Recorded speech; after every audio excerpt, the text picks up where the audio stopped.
মানে যে গালিটা মির্জা ফখরুল দিতে পারবে না সেটা মির্জা আব্বাসকে দিয়ে দেওয়াইলেন আর কি। হ্যাঁ, এটা গিরিঙ্গি আর কি, ছাত্রীনের গিরিঙ্গি, আমি বুঝতে পারি এই সমস্ত। আচ্ছা মির্জা আব্বাস ভাই, আপনি বলেন আমি কি ভুলটা বলছি? আমি বলছি বারাক ওবামা যখন আমেরিকার প্রেসিডেন্ট, তখন তাকে ফিলিপাইনের প্রেসিডেন্ট বেশ্যার বাচ্চা বলে গালি দিছিল, আর বারাক ওবামা সেটাকে হজম করছে। আপনি একজন পলিটিশিয়ান হয়ে সেটা হজম করতে পারবেন না কেন? আমি তো নিউজটা দেখাইছিলাম, আমি তো মিশা নিউজ দেখাই নাই, তাই না? আপনি গালি খাইতে চান না, তাহলে রাজনীতিতে আসছেন কেন? মসজিদের ইমাম হন, কেউ গালি দিবে না। হিমালয়ে গিয়ে সন্ন্যাসী হন, কেউ গালি দিবে না। নবী রসুলদের গালি দেয় মানুষ, আল্লাহর খোদাকে গালি দেয় মানুষ। আপনি কোন বালেশ্বর বাল হরিদাস পালাচ্ছেন, আপনারা গালি দেওয়া যাবে না? প্রেসিডেন্ট ম্যাকরনের তো থাপ্পড় মারে, আপনি চর থাপ্পড় খাবেন, আপনারা রাজনীতিবিদরা গালি খাইবেন। এটা সহ্য করতে হবে, এটাই নতুন বাংলাদেশ। এবার আসেন আমরা ওনার বক্তব্যটা আলাদা আলাদা করে শুনি।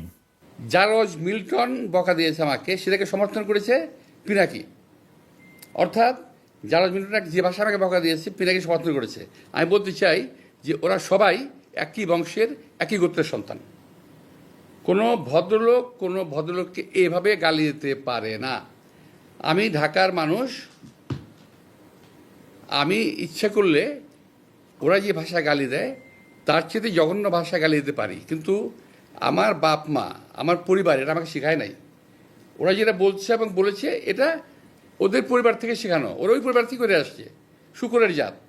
এটা নিয়ে বিশ্বব্যাপী আমার দেশে এবং বিদেশে আমার কিছু ভাইয়েরা আছে যাদের যাদের বাপ মায়ের কোনো ঠিক আছে বলে আমার মনে হয় না, যাদের অ্যাকচুয়ালি জন্মের ঠিকানা আছে বলে আমার মনে হয় না। ওদের কথা বলার স্বাধীনতা আছে, ওরা আমাকে গালিগালাজ করার স্বাধীনতা আছে, আর আমি একটা সত্যি কথা বলতে পারবো না, সেই স্বাধীনতা আমার নাই। উনি বলছেন জন্মের ঠিক নাই। আব্বাস ভাই, দুনিয়ার সব প্রাণী একই পদ্ধতিতে জন্মায়, আর একটা পদ্ধতি আছে টেস্ট টিউব বেবি, ওইখানে কেউ কাউরে লাগায় না। তো ঠিক পদ্ধতি কোনটা মির্জা আব্বাস ভাই? আর আপনি কোন পদ্ধতিতে জন্মাইছেন? আর আপনি যে পদ্ধতিতে জন্মাইছেন সেটা যে ঠিক, সার্টিফিকেট আপনারা কে দিছে? হ্যাঁ, তবে আপনি দাবি করতেই পারেন যে আপনারা যারা গালি দেয় তারা বৈধ বাবা মায়ের সন্তান না। আমার অনুমান আপনি সেটাই বলছেন, বৈধ পিতামাতার সন্তান না হইলে সে গালিবাজ হয়। আপনার এই অনুমানেরও কোনো ভিত্তি নাই। আপনার কি জানা আছে যে লিওনার্দো দা ভিঞ্চি, হ্যাঁ চেনেন? আপনার চেনার কথা না অবশ্য, ও বৈধ পিতামাতার সন্তান না কিন্তু। এমনকি শেক্সপিয়ার চিনেন? আপনার চেনার কথা না। চার্লস ডিকেন্স চিনেন? আলেকজান্ডার দ্য গ্রেট, কেউই বৈধ পিতামাতার সন্তান না। নাম শুনেছেন বাক?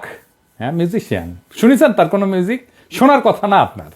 হ্যাঁ, আগাস্টাস সিজারের নাম শুনেছেন?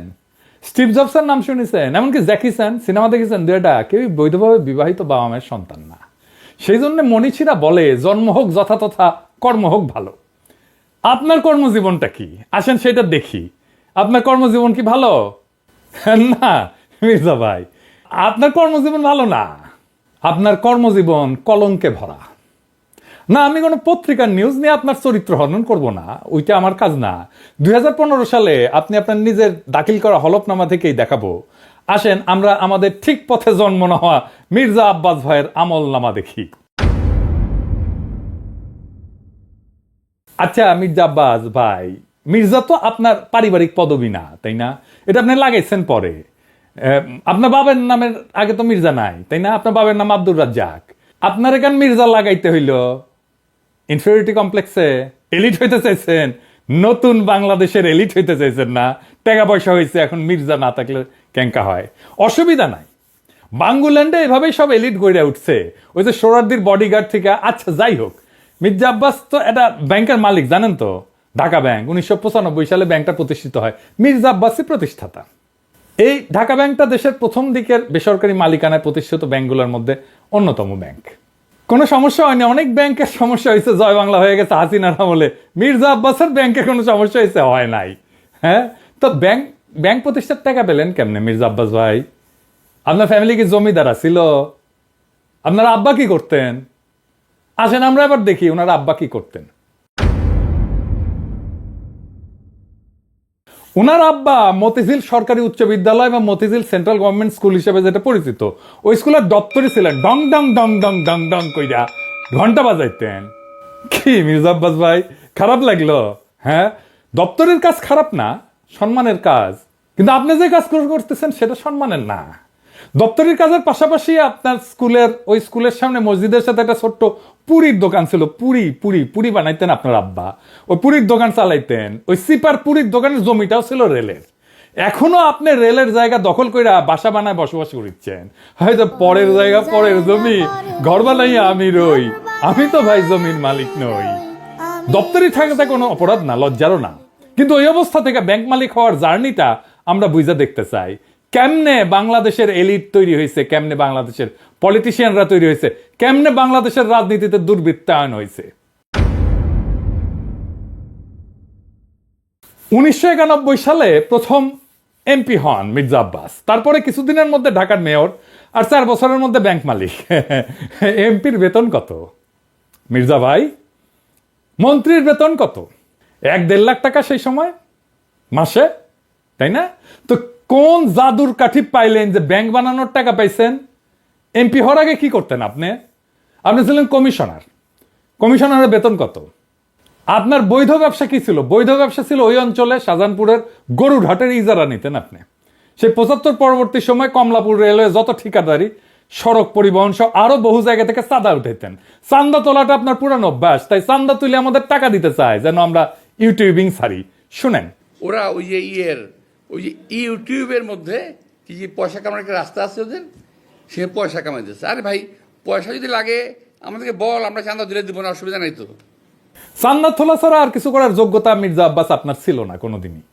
কারণ উনি আবার দারুণ মেধাবী।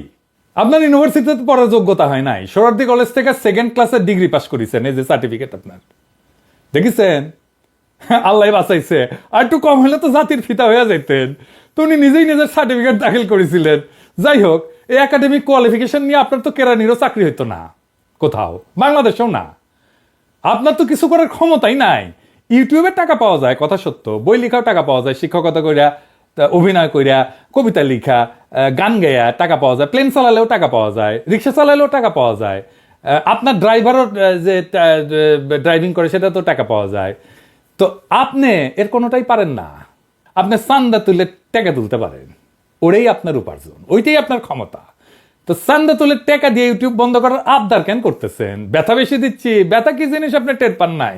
আপনার তো কোনো স্কিল সেট নাই, আপনি কোনো কিছু করে উপার্জন করতে পারবেন না, তাই আসছেন রাজনীতিতে। এটাই বাংলাদেশের রাজনীতির মধু। আপনি ব্যবসাও পারেন না, তাই পারলে এন্টারপ্রেনার হইতেন। তো সম্পদ তৈরির জন্য চান্দাবাজি করেছেন, করেন, এখনো করেন, বোঝা গেল। কিন্তু কোন জাদু বলে ব্যাংক বানাইছেন সেটা আমরা খুঁজে দেখবো, গলায় পাড়া দিয়ে এটা বের করব। আমরা আরো আগে যাই, 1971-এ। আপনি তখন মোটামুটি দামরা, কলেজে পড়েন। আপনি নিজে দাবি করেছেন আপনি মুক্তিযোদ্ধা। শুনেন, মূলত আমি এক কথা বলতে পারবো যে ওই 26শে মার্চের রাত্রে যদি আমরা ওই আওয়াজ না পেতাম, যদি আমরা, তাহলে দেশের মানুষের ভাগ্য নিয়ে বহু লোকই সিনেমিনি খেলার সুযোগ পেত, সেটা আর পায়নি। পরবর্তীতে আমরা মুক্তিযুদ্ধে যাই এবং দেশের স্বাধীনতা যুদ্ধে অংশগ্রহণ করি। এটা আবার বিএনপির পেজ থেকে শেয়ার দেওয়া। এই বক্তব্যে উনি বলছেন মুক্তিযুদ্ধে কি করেছেন সেটার কোনো কিন্তু উল্লেখ নাই। 25শে মার্চে কি হয়েছে, শাহজাহানপুরে ওনার বাসা থেকে কি দেখেছেন, ওইটুকুই শুধু বলতে পারেন, তার বাইরে আর যাইতে পারেন না। তার বাইরে গেলে জিয়াউর রহমান মুক্তিযুদ্ধের ঘোষণা অমুক তমুক ওই জায়গায় চলে যান। উনি কোথাও মুক্তিযুদ্ধ করেন নাই। কোন সেক্টরে যুদ্ধ করেছেন, কোথায় ট্রেনিং নিছেন, কারা ছিল সহযোদ্ধা, মিছা কথা কইতে লজ্জা লাগে না মির্জা আব্বাস? এটা চেনেন? 1971-এ পাকিস্তানি বাহিনী তার নাম শুনলে কাপড় নষ্ট করে ফেলতো। ঢাকার গেরিলা মুক্তিযোদ্ধা সাদেক হোসেন খোকার দলের। আমি তার কাছ থেকে জানছি আপনি মুক্তিযুদ্ধ করেন নাই। এমনকি আপনি এই যে যারা মুক্তিযুদ্ধ করছে একই সময় ঢাকায়, আজম খান, ইকবাল সুফি, আলমাস লস্কর, কাজী মোহাম্মদ হেদায়েতুল্লাহ, মোহাম্মদ শফি, খুরশিদ আব্দুল মতিন, আবু তাহের, মোহাম্মদ বাশার, খন্দকার আবু জায়েদ, জিন্না, ফরাদ জামিল, ফুয়াদ, মোহাম্মদ শামসুল হুদা, ডক্টর নিজাম, জাহের, কোসি, ঢাকার মুক্তিযুদ্ধের সেই উজ্জ্বল নামগুলা কারো বন্ধু সার্কেলের লোকও আপনি ছিলেন না। 1971-এ মুক্তিযুদ্ধের যাওয়ার সাহস হয় নাই, আজ আসছেন 71 বাঁচাইতে, দ্বিতীয় স্বাধীনতাকে অস্বীকার করতে। বাহ বাহ, চমৎকার চমৎকার। আর এক জাফর ইকবাল রাজনীতিতে আবার বলছেন আমরা নাকি হাসিনারে যারা সমর্থন করছে সে ব্যবসায়ীদের বিরুদ্ধে কিছু বলি না। শুক্রের গ্রুপ ওরা কিন্তু দেখেন, ওরা শুধু রাজনীতিবিদদের পিছনে লেগেছে, কিন্তু যারা নাকি এই যে হত্যাকাণ্ড ঘটালো, এই যে ছাত্রদের হত্যাকাণ্ডটা ঘটালো, একটা বিশাল একটা ব্যবসায়ী গ্রুপ আছে না, আপনারা দেখেন নাই 3 তারিখে, 3 তারিখে আগস্টের 3 তারিখে যারা হাসিনার সঙ্গে দেখা করেছিল, মিটিং করেছিল এবং বিভিন্ন ভাষায় তাকে এমনভাবে কথা বলেছিল যে হাসিনা খুন করতে উৎসাহিত হয়েছিল, তাদেরকে এমনভাবে প্রভোগ করা হয়েছিল যে হাসিনাকে খুন করতে উৎসাহিত করা হয়েছে। সেই লোকগুলোর সম্বন্ধে তারা কিছু বলে না, তারা কিছুই বলে না, তার মুখে কোনো শব্দ নাই। তো মির্জা আব্বাস কি শুক্রে শুক্রে 8 দিন হইলে আমার ভিডিও দেখেন, তিনি কি কাউরে ছাড়িছে? হাসিনা যখন ক্ষমতায় তখন একটা এপিসোডই করছে আলাদা করে ফ্যাসিবাদের সমর্থক ব্যবসায়ীদের, এডিটর সাহেব দেখে দেন না কিছু এক না ওটা থেকে।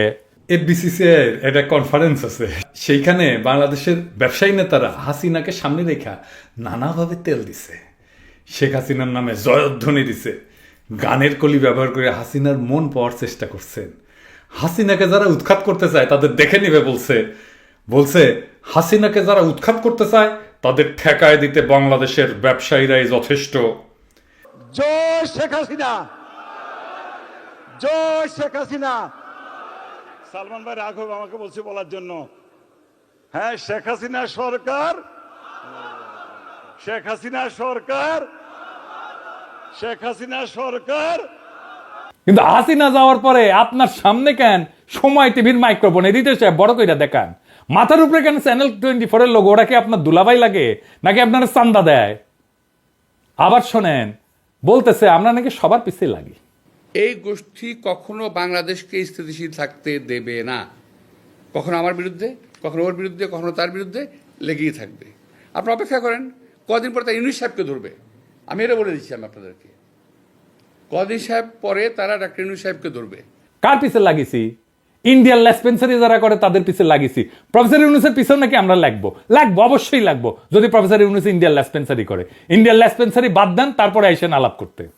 আমাদের কাছে খবর আছে, বুঝছেন, সব খবর আছে। কি করিছেন হাসিনার আমলে, কেমনে কারে ম্যানেজ করিছেন, সব খবর আছে। আপনাদের দলের লোকেরা বলে সোশ্যাল মিডিয়া কিছু না, মাঠের রাজনীতি, ভোটের রাজনীতি আসল। হ্যাঁ, আসেন সোশ্যাল মিডিয়া নিয়ে কি করে বিএনপি দেখি। বিএনপি প্ল্যান নিছে যে তাদের ফেসবুকের পোস্টে তো কেউ যায় না, মাসি মারে ওরা নিজেরা বসে, তো স্পন্সর পড়তে পয়সা খরচ কর, টাকা খরচ কর, তা করবে না তারা। বট রিয়াক্ট, বট মানে বুঝেছেন তো, যন্ত্র থেকে ওই যে লাইক শেয়ার দিবে, বুঝেছেন, কমেন্ট করবে, তো বট দিয়ে রিয়াক্ট দেন। দেখেন সব ভিয়েতনামের আইডি, দেখেছেন?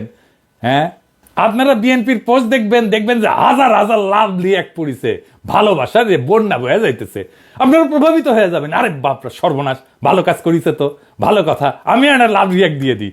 মানুষের সাথে এরকম প্রতারণা করতে পারে কেউ? আওয়ামী লীগ এরকম প্রতারণা করে নাই জনগণের সাথে, বিএনপি যেটা করছে দেখেছেন। এটাই আপনাদের জার্নি, এটাই বাংলাদেশের রাজনীতি, এরাই হয় মন্ত্রী, দলের শীর্ষ নেতা, আর একাডেমিক যোগ্যতায় কেরানি হয়ে যার জীবন পার করার কথা ছিল সে হয় মন্ত্রী। যার উপার্জনের ধান্দাই হইতেছে কিভাবে অন্যরে ঠকাবে, আরেকজনকে অতিরিক্ত সুবিধা দেবে, অন্যরে বঞ্চনা করবে বা ভয় দেখায় উপার্জন করবে, চান্দা নেবে। আমি যদি 1 টাকা ইউটিউবে উপার্জন করি না, সেটা আমার ইনকাম ট্যাক্সের ফাইলে আছে, এটা আমার বৈধ উপার্জন। আমি 1 টাকা যদি খরচা করি, ওটাও দেখাইতে পারবো আমি কিভাবে এই 1 টাকা উপার্জন করছি। আপনি জিন্দেগিতে দেখাইতে পারবেন না কিভাবে আপনি ব্যাংক বানানোর টাকা পাইছেন, জিন্দেগিতে পারবেন না, চ্যালেঞ্জ দিলাম আপনাকে। আপনার বৈধ উপার্জন কি? আপনি নিজেই ঘোষণায় বলছেন বাড়ি ভাড়ার টাকা আর ব্যাংকে রাখা সঞ্চয়পত্র, বাড়ি ভাড়ার টাকা পেট চালান, বসে বসে খান, আর ব্যাংকে রাখা সঞ্চয়পত্র ওইটি থেকে সুদ আসে, এটা হইতেছে আপনার উপার্জন। তাও এটা আজকের কথা না, 10 বছর আগের কথা। লজ্জা লাগে না আপনার? হ্যাঁ, আমার প্রত্যেকটা পয়সা হালাল, আপনার প্রত্যেকটা পয়সা হারাম। আপনি দাবি করতে পারবেন আপনার প্রত্যেকটা পয়সা হালাল? পারবেন না। বুকে হাত দিয়া বলবেন, আল্লাহর কসম কাইটা বলবেন, দেখাই দেবেন আপনার উপার্জন কিভাবে হয়েছে, কেমনে আপনি ব্যাংক করছেন। আপনি কাউরে না কাউকে বঞ্চনা করে সুবিধা দেওয়া, ভয় দেখায় যে টাকা উপার্জন করছেন, সে উপার্জনের টাকা দিয়ে ক্যাডার পালেন, সে ক্যাডার ভোটে জিতায়, আর অনুপার্জিত টাকায় ভোট কিনা এমপি হয়ে যান আপনি। আপনার দলের লোকেরা ভোটের কথা বলে, ভোটের কথা গপ্প শুনে না আমাদেরকে। নমিনেশন কিনতে হয় পার্টি থেকে, চান্দা দিয়া, তারপরে টাকা ছিটায় ভোট কিনতে হয়, কেন্দ্র দখল করতে হয়, জাল ভোট দিতে হয়, এই দিয়েই চলছে এতদিন। ভোটের শক্তির রোয়াব দেখায় না, ওই রোয়াব আমরা ফুটে করে দিতে পারি। জুলাই বিপ্লবের আকাঙ্ক্ষা ছিল এই বন্দোবস্তের পরিবর্তন, সত্যিকারের মেধাবীদের দিয়ে রাষ্ট্র চালানো। আপনার কোনো স্কিল নাই মন্ত্রী হওয়ার, আপনি রাষ্ট্র জিনিসটাই বোঝেন নাই, আপনি রাজনীতিও বোঝেন নাই। ক্ষমতা আপনার কাছে টাকা উপার্জনের মৌকা, আর কিচ্ছু না। মির্জা ফখরুল বলছেন আমরা কোথায় নিয়ে যেতে চাই দেশকে, শুনেন। সোশ্যাল মিডিয়াতে কিছু নতুন নতুন আমি বলি কুতুব আবির্ভূত হয়েছে। তারা বাংলাদেশকে কোথায় নিয়ে যেতে চায় আমি জানি না। আমরা দেশ থেকে ফ্যাসিবাদের সমস্ত কলঙ্ক চিহ্ন মুছবো, আমরা বাংলাদেশে ভারতের তালুকদারি বন্ধ করব চিরতরে, আমরা বাংলাদেশে একটা সাম্যের ইনসাফের রাষ্ট্র করব। আপনারা মির্জা ফখরুল সেই স্বপ্নের সামনে বাধা হয়ে দাঁড়ায় আছেন। দেশের জনগণ জানে, বুঝতে পারে প্রফেসর ইউনূসকে কেন তাড়ানোর চেষ্টা করতেছেন, কেন দ্রুত নির্বাচন চান। জনগণের জন্য প্রফেসর ইউনূসের এই অতি অল্প সময়ের শাসন হয়ে থাকবে একটা স্বপ্নের মতো, এক অলিক সম্ভাবনার মতো, এক বিদ্যুৎ চমকের মতো সময়। তারপর বাংলাদেশ আবার ফিরে যাবে আপনাদের সেই আদিম জমিদারি ব্যবস্থায়, আপনাদের সেই মাফিয়া শাসনে। আবার কালো টাকা এবং পেশি শক্তির মাস্তানেরা গাড়িতে পতাকা ওড়ায় ঘুরবে, হেলিকপ্টারে চড়বে, দলীয় মাজারের খাদেম আবার আমাদের ভয়ে ভয়ে বাঁচতে হবে। ক্ষমতার অঙ্গুল হেননের নিয়ত নির্দিষ্ট হবে আমাদের মতো ছোটখাটো মানুষদের। আমরা জানি আমাদের দাসের জীবন, আমরা পুতুল নাচের রীতি কথার দুর্ভাগ্যপীড়িত জাতি, সমাজের সবচেয়ে অযোগ্য, অশিক্ষিত, দাম্ভিক, অসৎ মানুষের বড় গলা শোনা ভয়ের রাজ্যে জীবন মৃত আমরা জানি আপনাদের বসংবৎ কোটাল পুত্রের ভিন্ন মতের আগাছা কেটে ফেলার অভিযানে আমরা যে কোনো সময় কচু কাটা হয়ে যেতে পারি। আমাদের জীবন মিথ অফ সিসিফাস। সিসিফাসের গল্প জানেন? আর এক অভিশপ্ত জীবন ছিল, পাহাড়ের নিচ থেকে পাথর ঠেলে ঠেলে ঠেলে ঠেলে যখন সে উপরে নিয়ে যায় একেবারে চূড়ায়, তারপর আবার সেই পাথরটা নিচে পড়ে, আবার তার ঠেলে ঠেলে ঠেলে ঠেলে উপরে নিয়ে যেতে হয়। এটাই তার অভিশপ্ত জীবন। আমাদেরও বাংলাদেশের নাগরিকদের জীবন মিথ অফ সিসিফাস। আমাদের অভিশপ্ত জীবন সিসিফাসের মতো। আমাদের সন্তানেরা বারবার রক্ত দিবে এই ক্ষমতার রাক্ষস তাড়াইতে, আবার নতুন রাক্ষস এসে দখল করবে জনপদ। আমাদের আসলেই কোনো মুক্তি নাই। কিন্তু মির্জা আব্বাস মনে রেখেন, পৃথিবীতে যদি একজন মানুষও থাকে এই নষ্ট দুর্বৃত্তের রাজনীতির মুখোশ খুলে দেবে, সেটা আমি।